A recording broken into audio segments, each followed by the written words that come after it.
request. Mr. Chairman, I would ask unanimous consent that 2 letters be submitted for the record. One letter is signed by numerous organizations, including the Government Accountability Project, the other signed by several organizations, including the Truman National Security Project.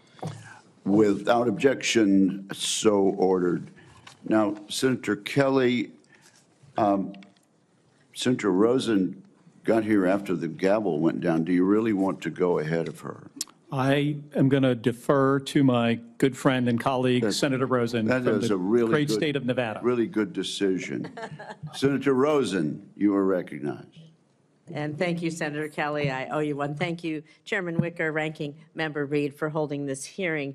And Mr. Hegseth, I appreciate your service and your willingness to serve again. However, I am deeply disappointed that you would not agree to meet with me, as other members have said on this committee prior to this hearing, as is the precedent for this committee and others. So let me tell you a little bit about what I would have talked about had you made yourself available prior to the hearing.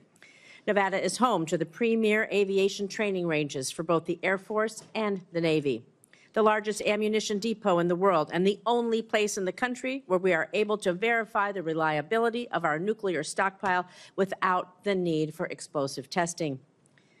The Nevada National Guard is one of the only few units across the country with the mission of fighting wildfires. That's for another hearing. And currently activated to fight the devastating fires around Los Angeles in support of our neighbors. We therefore play a critical role in our national security, and the person who holds the position of Secretary of Defense matters greatly to Nevada service members and our military equities. But every single person who serves in the military, we've talked about, my colleagues, esteemed colleagues, have talked about recruitment and retention. One day, they will become a veteran. So my veterans and the folks who are serving active duty now are concerned about what you think. DOD does not have jurisdiction over Nevada's 200,000 plus veterans, but I am interested in your views about the service members once they've transitioned out of the military, given the influence you would have while they're in service if confirmed. In 2019, on a segment of Fox and Friends, you said that veteran service organizations, VSOs, I'm going to quote, encourage veterans to apply for every government benefit they can ever get after they leave the service. You stated you don't want to, quote, be dependent on government assistance from the VA based on injuries or illnesses that might have arisen from your military service. So I'm just going to ask you a few yes or no questions about veterans, understanding you don't have jurisdiction, but this is important to our morale, is important to our recruitment, and is important to our retention, and it is important to how we respect others in this country.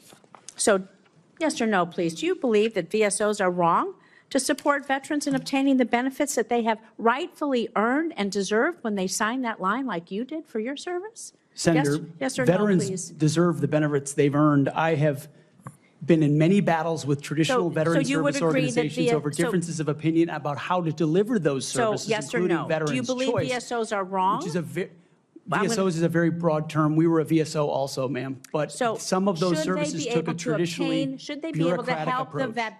the veterans obtain the benefits that they have earned? Yes or no? Should anyone be able to help? Every veteran should have Fine, rapid access to Do you all the believe that benefits veterans that they've should be earned. ashamed for Absolutely. having sought and obtained the benefits that they have earned? Do you think veterans should be ashamed to seek out benefits? Senator, I think Yes or we no? should be ashamed as a nation of the amount of veterans that commit You think suicide veterans because they hit a brick should be wall. ashamed? They commit suicide because is they not hit a the brick question, wall sir. of the I'm going to bureaucracy move on. of the I'm going to VA, take that and as a reformers yes. are not courage enough. How about veterans who suffer lasting Take it on. injuries or illnesses due to their military service? Do you think they deserve our support and assistance? I mean, your answers to these, they're too broad. People want to know, are you willing to support our veterans organizations that will help our veterans get every damn thing that they deserve because they signed on the dotted line to keep us safe, just like you did? I respect that. Will you? Senator, with all due humility, I don't know that there's anyone in this room over the last 20 years that have worked harder to ensure that our veterans are taken care of. It has So been do a you think passion veterans of are my life, dependent on the- alongside with so many on this dais, to make sure that veterans receive, and it is a recruiting crisis. But you've When said that veterans veterans are treated dependent well, on the government. they don't You've want said their veterans are sons and daughters dependent to on the join. government. Do you believe that veterans getting these benefits are dependent on the government? Or do you believe it's a benefit they've earned and deserved through their service? It's a Are they benefit they've dependent? earned and Then- a hand up to But the these are next your chapter of their words then. life. So you have again Absolutely. changed your position. Where you believe the veterans are dependent, now you believe they've earned and deserved it. I just think it's disrespectful to change that position. These are benefits that people may need throughout their life and may not know when they need them or how they're going to need them, and they need to be there when they do. Thank you. I'm going to move on to my next question. America's role in the world. Our alliances, the threats America's facing, they're serious, they're wide-ranging, from China to Russia to Iranian-backed terrorism. So do you agree with the National Defense Strategy that the U.S. cannot compete with China, Russia, and their partners alone, and certainly cannot win a war that way? And this is a quote from the National Defense Strategy. Is your interpretation that American first foreign policy is America alone? Does that include abandoning our allies and partners such as NATO, Taiwan, Israel, and others? And if we can't win alone and we don't strengthen our strategic partnerships, I would say that position, your position, places on a strategic path to lose to our adversaries.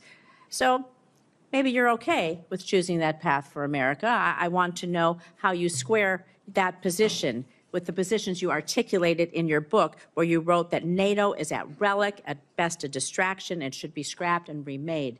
Are you okay with sending us down a path where we can't win?